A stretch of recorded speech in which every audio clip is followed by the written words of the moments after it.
pick back so early. Like usually you want to see more heroes. There's still 2 silences, so you want to buy a defensive item which slows down other like aggressive items that you might that go early for. momentum over a team that is so scary. I mean, Team Spirit have demolished every team that has stood in their way.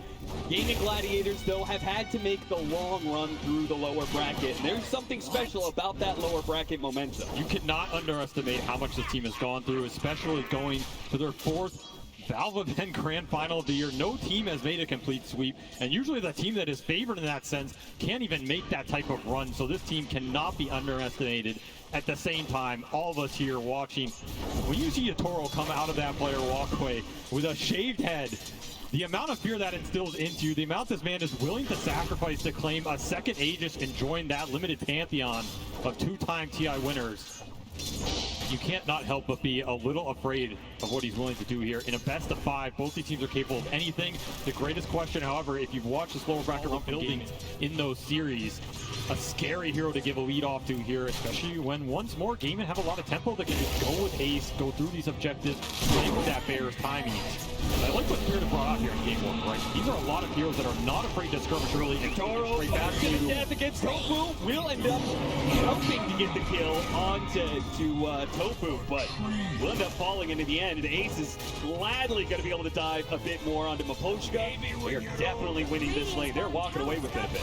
And that's going to be fast over corrosion for the Bear. That's going to give him a lot of chase down potential in this lane. He's still going to fight it. Misposka, oh, he has that extra little bit of heal. If they end up dying the Bear, that's going to be 300 gold over to Yatoro, but Ace can keep up that pressure with a fresh resummon. Big turnaround for Yatoro, honestly. This lane was looking a little grim if you get Ace to that fast over corrosion, which has just taken over a lot of these lanes. All of a sudden you get a Bear kill back. A lot of golden XP for Yatoro. He can start to regain momentum in this lane. This is a very strong lane for Team Spirit. Tree Weaver. There's not much that beats this, so this just shows how strong top lane is for Gaimin as well. It would be such a massive win if they could actually bring down Ace, but Yatoro's going to have to try and go for Tofu instead, who gave up his own life to be able to kill the bug on Ace to protect his core. He does die, but if Yatoro gets caught by an entangle here, it's going to be a heavy punish, but not afraid, turns around, battles back against that Bear, knowing Ace. And again, rotating to Ace's lane, I think, is a recipe for success. The other move you're going to make is to collapse when that helm is up to try and push this tower or kick the Rocky out of the lane.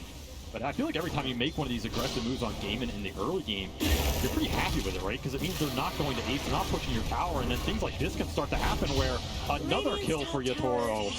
He is absolutely out of control. Oh, and their carry's going to be in trouble as well. Both cores in big trouble here on the side of Gaimin Gladiators, and no TP rotations coming in. So they're just going to run down Durachio. Do they dive the tower? Is Weaver killable in the very early game? Calling plus some roots, doable. In fact, they're just going to bring everybody up here. Trying to go on Ace again. This is when the lone root is susceptible. Perfect opportunity with the Bear now being put on cooldown. They have done serious damage to Ace, killing him so many times, and even maybe catching Tofu here. Sally's going to try and slow him down, but that's 2 supports without a real stun. They're just going to back away, though. Bottom lane, that was the rotation coming out from Quinn. Rolling thunder super well. He's going to try for it anyway, perhaps. Going to force out the Tspirit.Larl. Collapse now going to try and back away with that extra bit of movement speed. Does get the hit by the Gyrocopter ultimate. That's going to slow him down enough. Good snowball pickup from Mira. That buys him a couple of seconds, but Quinn is going to follow that ball. He is perfectly matched to be able to hit him both. The swaps are blazing enough, though. And Durachio and Quinn are now in trouble. Top of the coil. Larl going to lock us down, and there's not much these supports can do to stop it. In fact, they're just going to feed right alongside the other two of Gaimin Gladiators as Team Spirit in a 5-man move, sweep over Gaimin Gladiators, run them down underneath their towers, and even through the portal, Tofu will be denied that exit. Instead, he'll head back to the fountain after a triple kill for Yatoro. And Yatoro straight back to the top lane, right? And you know the snowball save is going to come out here. This is what I'm saying. You disjoint the missile, you disjoint some of the gyro damage. That turnaround is deadly. Trian's going to give you sustain to just push through a lot of this poke damage. You're also missing the support ults. Orta and Silencer are not too strong with the ult. Silence on him. If they can keep him in place, the dead shot moves him back in. They have to use the global, but it will get the job done. A huge kill streak going the way of Ace. His net worth just shot right back up as he got 587 gold. It's funny, but I feel like the game plan is kind of swamped where Team Spirit want to be able to run over Gaimin Gladiators, take these outer towers so they can just drop that ancient farming, and they're going to go straight to it. No hesitancy whatsoever. Put on a win, but they don't really have the strength to be able to bring him down just yet. Protected by all of Gaimin Gladiators, who, again, they saw TSpirit in the bottom lane show up as 5. They will do the same here in the mid lane. Quinn looks to find his mark, looks to see if he can drive right on through and straight to Misposka. He'll find him here in the corner, clear out most of the trees, but Larl's actually going to bounce back in here. But Misposka's going to stand and fight as best he can, but then picks off Ace immediately. Larl trying to make his way out. Oh, the silence! Maybe he gets cooked again. He's dead! Couldn't jump to his orb in time. Yeah, they get Ace, but it does cost them quite a bit as Larl was a big piece of the sides of the map. That's going to feel really nice with this Trent Protector lineup. Misposka did not go for living armor points early, hasn't even needed them. All 3 tier 1s are up. Another aggressive play. Tofu with the calling, trying to protect Mira just outside of that silence, use the snowball, try and get some distance. Nice dead shot though, actually hit Larl in the background. Yeah, but the exchange on the other side of the map, Ace going scouting. You made a spot on Misposka, but there's nowhere for him to really run. He knows it too. He's definitely been caught, but he got some good information that'll lead to the pickoff on Ace. He saw all those heroes and he said, guys, this lone druid is alone in the top lane again. Kill him. The single target physical burst is way too fast for this true form to even hit his own BKB. It looks like TSpirit, they're just going to work towards a triple BKB timing eventually. Look towards that second Roshan with it, get the spell and debuff immunity up for the silences that are coming across the fight.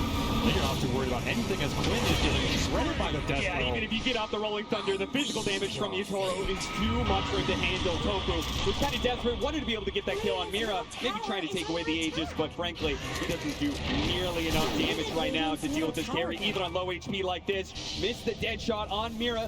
Managed to sidestep that one, and they'll die Sophie pretty easily. Yatoro does manage to get off the timeline server so barely. Meanwhile, Celery's picked off in mid.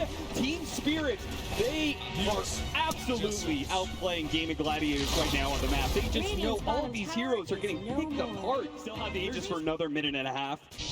And considering the pace of game right now, it does kind of feel like he's going to get that BKB once the Aegis expires, because this is going to be another team fight and perhaps another objective taken. 21-minute wisdom room coming up for Mentor. An object as well. Sounds already going out. They're trying to lock down this Weaver, trying to stop him from killing anybody. It gets off the time lapse though. Forces a little bit of the resources out of Gaimin Gladiators. Just throwing some damage around. Larl looking at that back line. You got to be careful of giving Daracho these good black targets up front, as they're going to trade a bunch of the Bears' HP. They're still looking for Misposka over here. They don't have the detection to catch him out. Something is going wrong with the detection on this tree, and for sure, he's just getting way too much information, way too deep right now. TSpirit will play it safe, play it slow. Aegis out in 50 seconds, so you have to think about the timer here. Look at that first damage. Quinn caught by the coil and instantly killed by Yatoro. And you can feel it. Yatoro seeing an opportunity. They're going to be able to cut down Celery. And now he goes to the kill. The Aegis does expire, but the rest of the team provides his advantage. Second life comes back up. He's going to shred through Ace. Looks over to Tofu next. Now, last left perhaps. Daracho trying to run him down. Daracho doing his best he can, but up against 3 different cores, he can't actually fight back. He has missing out on the dead shot. Yatoro is unstoppable. He's just diving to the base like it's nothing. You just think about it again. 30 HP is the only thing that'll save you from this man right now. He's just running rampages through the fight. 12-2 in 22 minutes. Gaimin Gladiators are up here, so TSpirit are going to slowly approach. They're going to group up together and take this fight. Yatoro just time-lapse to the fountain and back to get his BKB. He will not time-lapse for this fight because I don't need it. With the 3-man coil, Yatoro's right in there for this first BKB. The damage in these cores. Once again, Ace has no chance with the bear, and of course the Beastmaster's gonna lock down that ball. You're not going anywhere, Quinn. They're gonna catch more. Tofu's gonna be the last one down. Daracho only survives because of his TP. Everything coming together. Triple BKB instantly revealed all together on the exact fight Misposka sets up. It's just beautiful gameplay here from TSpirit. I think you're gone on the supports. And that's a huge problem for Daracho as well, because he doesn't have that satanic build-up yet. So he doesn't have the sustain to be able to stand toe-to-toe against the Weaver for too long, Ace. I don't know if you know what's coming for you right now, but you're not going to like it. It's going to be a shot to the back of the head. Gone! Blown away by Yatoro, and they catch Quinn in the mid lane. They don't need Yatoro to make this kind of play. Larl activates his BKB to catch the opposing mid laner, and with 2 dead, a double damage activated. TSpirit, but just waiting for the creep wave to catch up with them. Well, that's one way to break the high ground. Just one-shot an enemy off-lane carry hero and force it with a double damage here. Yatoro has AC aura behind him now as well, so that Deso plus the Swarm plus the AC is just going to amp this physical through the roof right now, which makes this high ground seem a lot more testy. Here goes to the jump. BKB immediately activated by Dyrachyo, but there's that physical damage. Dyrachyo, he can't actually stand up against Yatoro and has to back away to the back. Yatoro, yeah, he's just going to go for a team against Trent. Got it! Oh, no way! The final bit of damage required. Yatoro can claim it. Yatoro, boss, this man knows no fear, no limits right now. He's just taking your base at 30 minutes, a position Gaimin is used to putting their opponents in. The new damage, more survivability, everything is great for him right now. The scary part is you can still work towards a Tusk Ags in this game. I mean, Mira's quite farmed. Oh, yeah. You're talking about a high ground break mechanism. They really get the stalemate and beat it. He's going to kick someone out, and Yatoro runs straight into them. Oh, man, that damage is just building up so quickly. Quinn's got it in instant, so is the Bear. Dyrachyo battling up against Larl, but the big bad boss of the fight is definitely Yatoro. And once he turns his eye on a hero, disappears. Game over for this one. The Team Spirit making absolutely no qualms about shutting Gaimin Gladiators out in their own style. 33 minutes and it's done. Such a one-sided game one. I mean, not